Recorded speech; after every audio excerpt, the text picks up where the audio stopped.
Assalamualaikum warahmatullahi wabarakatuh. Ketemu lagi dengan Ibu Jannah. Pada video kali ini kita akan belajar pelajaran IPA, tapi ini merupakan rangkuman ya, bukan penjabaran tapi rangkuman dari tema 6, 7, 8 sampai 9. Selamat belajar. Jangan lupa like, komen, dan subscribe ya.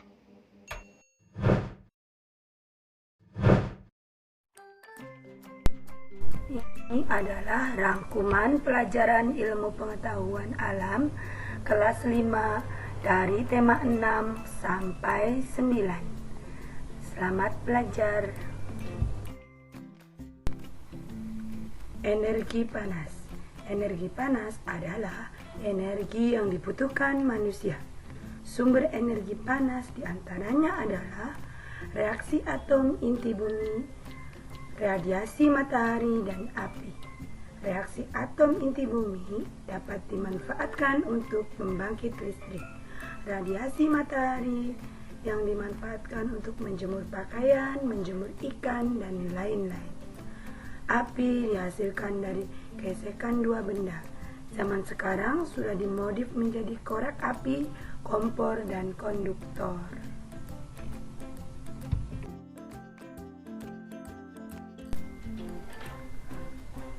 Materi selanjutnya yaitu tentang suhu.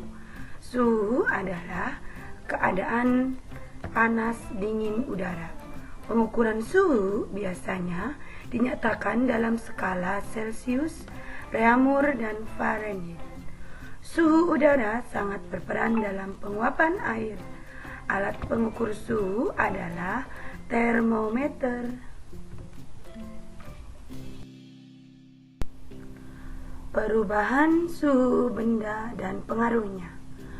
Perubahan suhu itu bisa menyebabkan pemuaian atau penyusutan benda.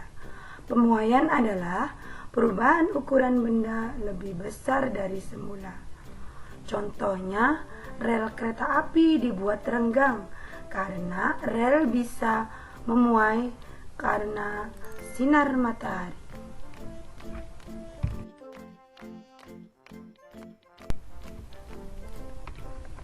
Perubahan suhu. Makin dingin udara, makin rendah suhunya.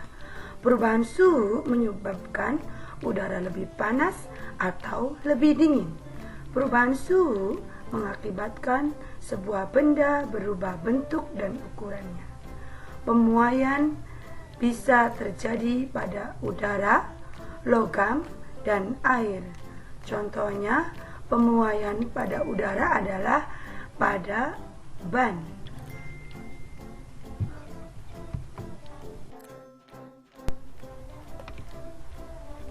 Materi selanjutnya yaitu perpindahan kalor. Kalor adalah bentuk energi panas atau jumlah panas yang ada di dalam sebuah benda. Kalor itu berpindah dari suhu tinggi pindah ke suhu yang lebih rendah. Perpindahan kalor itu ada secara konveksi, konduksi, dan radiasi. Konveksi adalah perpindahan panas pada sebuah benda disertai perpindahan zat tersebut. Contohnya, air yang dipanaskan. Kemudian, konduksi adalah perpindahan panas melalui zat padat tanpa disertai perpindahan partikel-partikel benda tersebut. Contohnya, tutup panci menjadi panas ketika digunakan untuk memasak. Radiasi. Radiasi adalah perpindahan panas tanpa zat perantara atau melalui pemancaran. Contohnya, rasa panas ketika mengenakan pakaian hitam.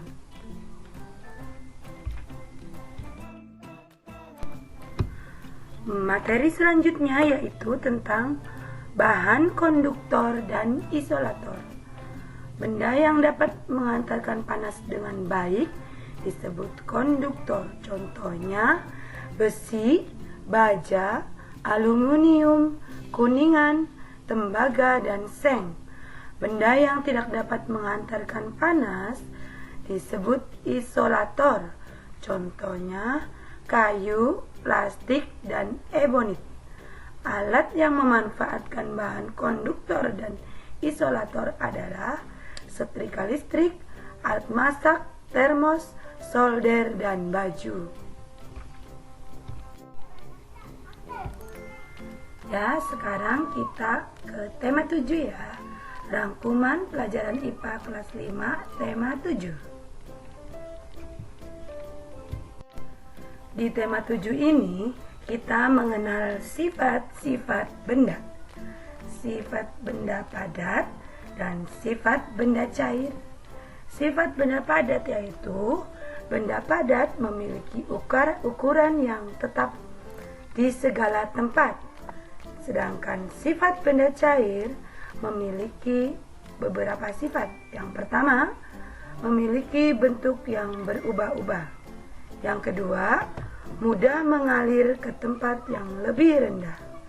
Yang ketiga, memiliki permukaan yang datar. Yang keempat, memiliki sifat kapilaritas. Oke, tadi kita tentang benda padat dan benda cair. Sekarang yaitu benda gas. Benda gas adalah benda yang tidak terlihat wujudnya. Kemudian sifat yang kedua, udara mengisi semua ruangan. Benda gas bergerak ke segala arah. Di tema 7 ini kita juga membahas tentang perubahan wujud benda. Perubahan wujud benda itu diantaranya adalah membeku, mencair, menguap, mengembun, dan menyublim.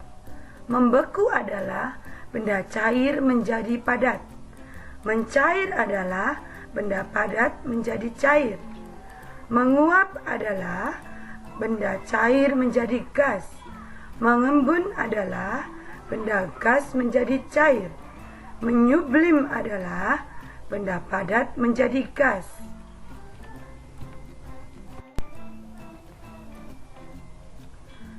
Contoh menyublim. Contoh menyublim itu pada kapur barus ya. Kapur barus di situ atau kamper di dalam lemari. Kemudian menyublim juga terjadi pada es kering yang dibiarkan di udara terbuka. Contoh mencair itu adalah mentega meleleh saat dipanaskan. Batang coklat meleleh saat terkena suhu panas. Besi mencair saat dipanaskan dengan suhu tinggi. Lilin meleleh saat dipanaskan. Di tema 7 ini kita juga membahas tentang peristiwa deposisi atau desublimasi. Deposisi atau desublimasi adalah perubahan benda gas menjadi padat tanpa melalui fase mencair, tanpa melalui fase cair. Contohnya adalah proses pembentukan salju. Kemudian contoh yang kedua adalah proses pemurnian kapur barus. Rangkuman pelajaran IPA di tema 8. Di tema 8 ini kita belajar manfaat air untuk makhluk hidup. Manfaat air untuk makhluk hidup diantaranya adalah air untuk keperluan hidup sehari-hari, air untuk aktivitas pertanian dan perikanan, air untuk sarana transportasi, air sebagai pembangkit listrik, air sebagai sarana olahraga dan rekreasi. Siklus air. Air laut menguap karena dipengaruhi oleh sinar matahari. Disebut dengan evaporasi. Yang kedua, uap air hasil evaporasi naik ke udara. Yang ketiga, suhu udara yang dingin merubah uap air menjadi titik-titik air. Yang keempat, kondisi suhu yang makin dingin membuat titik-titik air makin besar dan berat, disebut presipitasi. Yang kelima, air hujan yang jatuh ke bumi sebagian meresap ke dalam tanah, disebut infiltrasi. Cara menjaga keberlangsungan siklus air. Yang pertama, menjaga kelestarian hutan. Yang kedua, melakukan reboisasi hutan gundul. Yang ketiga, menanami lahan kosong di sekitar rumah. Yang keempat, membiarkan halaman terbuka dan tidak tertutup beton atau aspal.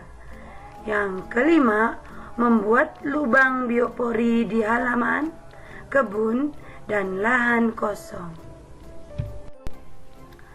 Beberapa cara menghadapi bencana kekeringan yaitu: yang pertama, efisiensi dalam menggunakan air melalui teknologi hemat air. Yang kedua, melakukan sistem bergilir dalam penggunaan air. Yang ketiga, pembangunan waduk untuk penampungan air. Yang kelima, memprioritaskan penggunaan air waduk untuk minum, pengairan, dan industri. Yang kelima, pemantauan intensif pada persediaan air dalam waduk.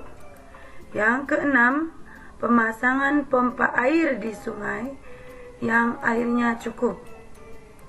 Yang ketujuh, pembuatan sumur dan pembuatan pompa air di daerah yang kekeringan. Beberapa faktor yang dapat merusak kualitas air. Yang pertama, penggunaan pestisida di lahan pertanian. Yang kedua, pembuangan limbah industri ke perairan. Yang ketiga, tumpahan minyak dan dari kapal-kapal pembawa minyak.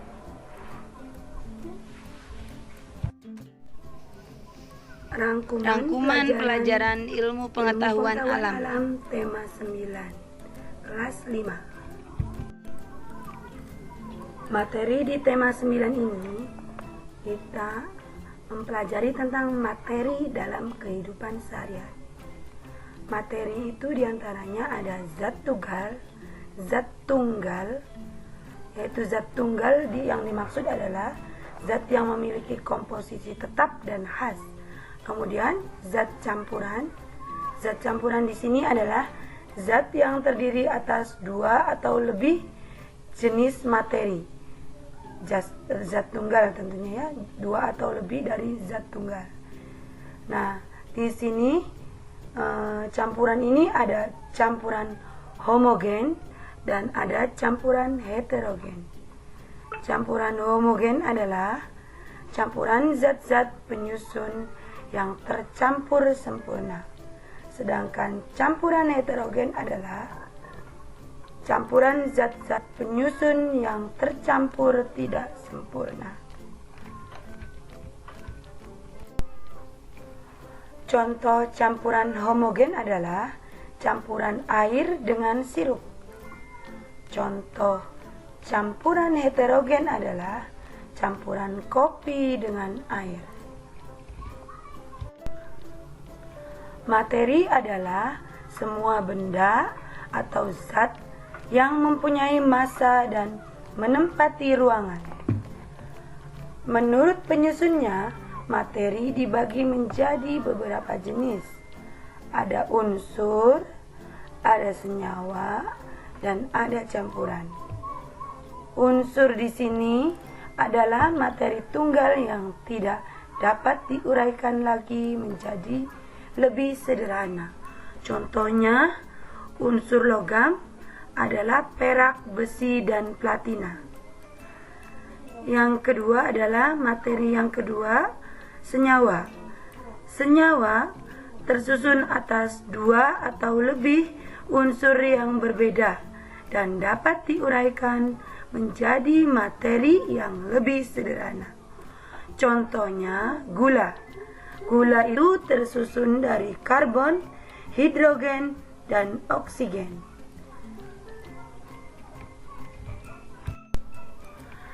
Materi yang ketiga adalah campuran. Materi yang terdiri atas 2 zat atau lebih dan mempunyai sifat zat penyusunnya.